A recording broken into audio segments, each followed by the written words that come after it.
Ben Fagan here with another episode of Career Cash, the podcast. And on this episode, I'm joined by former college softball player, now law student at Emory University, Natalie Costero.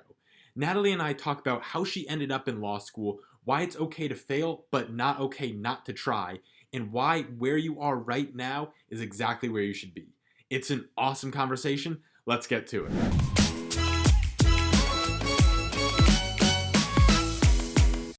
Welcome, Natalie. I'm super excited to have you here today and get to dive into where you are in your journey and see if this was an expected stop along the way or how you got to this point. So welcome. How you doing? I'm doing good. Thanks for having me. Yeah, actually, I had no clue that I was ever going to be here. A lot of people growing up used to say like, "Oh, you should be a lawyer. You should go into law," because I was always involved in like business of some sort, and they would always say like, "You should give it a try." And honestly, I was always like, "No, that's way too much reading," and like, I don't even like school. I would never do that. And then I guess Corona happened. I was sitting at home for quarantine, and I was kind of like, I have no clue what I'm going to do with my life. Career Connections hosted like a bunch of webinars. I went to like all of them. And then the job options that I was like getting from those like were cool, and they would have allowed me to make a good amount of money coming out of my master's degree, but it didn't seem like something I was passionate about. So I just kept giving myself time to see if I could find something. And in that time, I took the LSAT to like see if I could score good and possibly apply to law school. And everything ended up working out. So here I am. Here you are. And so to bring a little bit more context to everything, you're currently in law school, and take us back a little bit to your time at Lynn. What were the things that you were studying, and how did that path kind of, I know you touched on it a little bit, but how did you get there in a little bit more detail? Because if you said there is no necessarily like law degree here at Lynn, so how do you jump from what you studied here to getting to that point? Okay. Yeah. So my undergrad, so I did my master's and my undergrad at Lynn. So I did my bachelor's degree in 2.5 years at Lynn because I came in with a bunch of dual enrollment credits. So I did my undergrad in 2.5 years, and I started off as I want to say finance major. And then I hated it after like 2 weeks. And then I switched to sports management. And I thought that was like it for me. I'm like, this is my passion.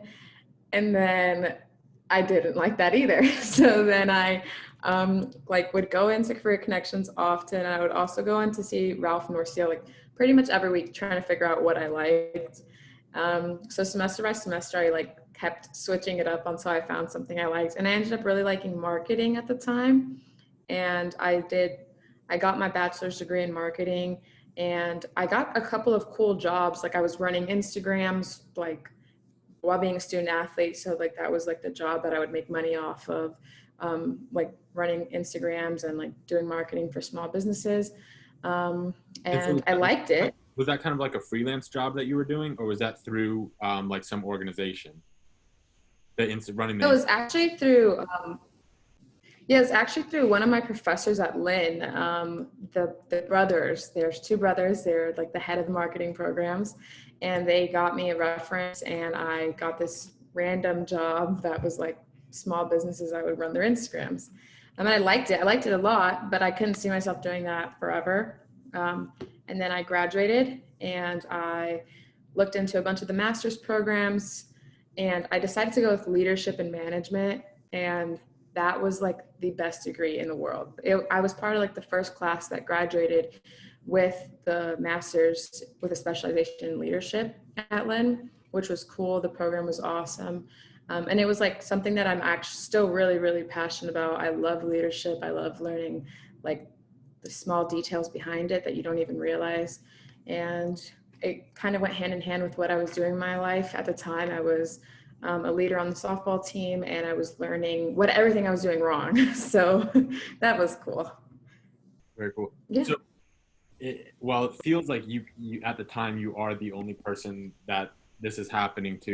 You're far from it when you're switching the majors and feeling like, okay, I don't want to do this. I want to do this. I don't want to do that. You're jumping around. So, what was that feeling like when you were in finance for 2 weeks? And you're like, I don't want to do this. You get into sports management. You're like, I don't want to do this. What was that doing mentally for you as you went through that process, navigating that? Yeah, it was a really scary time. I've always been academically focused. I've always like had my head screwed on straight, like on academics. I've always kind of known exactly where I wanted to be academically. So for the first time in my life, I was like, I have absolutely no clue what I'm doing here. Like I, and the professors were cool. The subject was nice, but like I didn't seem like something I could do for the rest of my life. So I was definitely really nervous. And I will still say to this day, Ralph Norcio is my best friend because he was like, no, you're not a failure. You're not dumb. It'll come. Like, so, And so yeah. what were some of those conversations that you had with him that gave you that assurance that you weren't a failure and that it would come, gave you that patience? Yeah, exactly that. And we would go in and we would look at the schedules and have like all the classes and all of the electives that I could take to try and play with different subjects to see if I would like them. And he was so patient. Like I would walk in on any single day and he would just be like, okay, let's sit down. Let's see what we could do. For a while, I was a data analytics major too. I forgot about that part. So yeah. Wow, so you're really jumping around the different majors, and so you get your master's, you finish up with that. Did you know at that point, once you were graduated with your master's, that you were going to law school? Or was that still up in the air? Yes, so I graduated with my master's degree last spring. So I was taking my LSATs and studying in the fall semester. So before I completed my master's, I kind of knew like after this step, I want to go to law school. But I will say it wasn't a sure thing. It was just more of like, I'm going to apply. I tend to doubt myself like in everything I do. So I was like, I'm going to apply, but like, let's be real, I'm not even going to get in. And then I ended up getting into the schools that I applied to. So I was like, oh, okay, maybe I'll be decent at this. So yeah.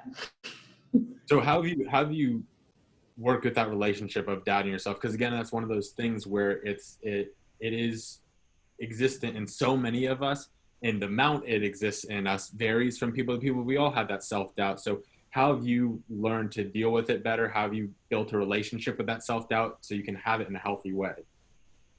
Yes, I kind of strange. I think I give off the like kind of feeling and vibe, I guess, that I'm really confident that I have it together and that like I know where my life is headed. So it's something that I struggle by myself. Like, and I don't really open up with it about that with a lot of people. So it was just kind of an internal dialogue, I would say, where I'm like, oh, you definitely can't do that. And then I kind of go back to like the things that I've done that I didn't think I could do, like graduating in 2.5 years. Like when I was doing it, it seemed like nothing. It seemed like everybody was doing it. But when I really would sit back in moments that I'm doubting myself and say like, you graduated by the age of 20 with a like bachelor's degree, like you're okay. So just looking back at like the hard classes that I got A's in, or maybe graduating quickly, or even athletic and like real life experiences to give me more confidence. Yeah, and that's one of those things that I know I've said on this show before, but it's something that I'm such a big believer in, and it's taking pride in your progress, because I think it's so easy to get caught up in the finish line, whatever that looks like, whether it's graduating school, getting that job, and to your point, you lose all of the little accomplishments on the way. Like, I mean, you should definitely celebrate graduating 2.5 years. Like, that's incredible. Same thing whether it's something big like that or passing a test that you were feeling a little shaky on. Because if you're just Right. waiting for the end, then yeah, you'll get there eventually, but you're missing out on so many things that can and should be celebrated along the way. And I just think that's such a interesting perspective that you said. And if you don't mind, I would like you to kind of touch on this a little more, is that idea of portraying this level of confidence and having that internal self-doubt. And can you kind of dive a little bit more, a little deeper into what that's been like, with having it being like the disconnect, I'm saying, from what you portray, Yeah. how you feel sometimes.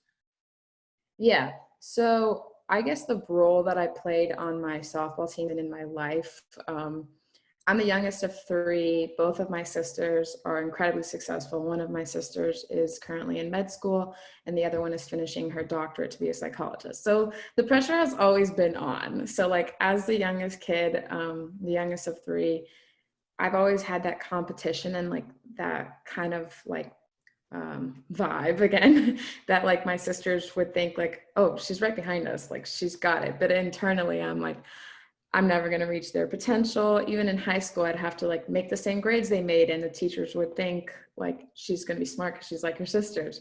And internally, I'd be like, no, I'm not. And I would have to like kind of compete to get there, and like prove myself really to myself. So it's definitely been a disconnect between what I portray and what's in my head, like actually. But again, go back to all the times I've succeeded and been like, okay, you've proved it to yourself so many times, like get over it, you're good.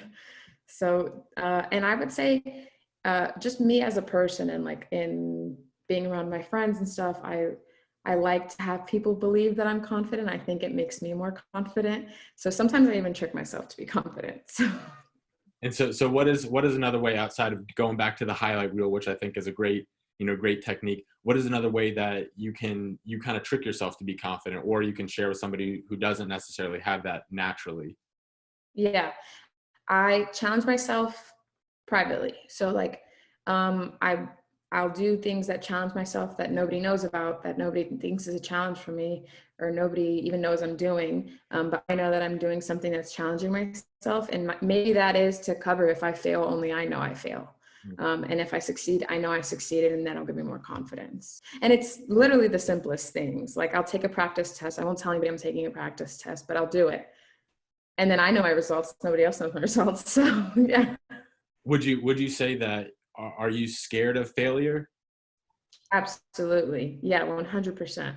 Like my first day of law school, I was in the car, like hoping to God that these professors would not call on my name because I was scared to fail.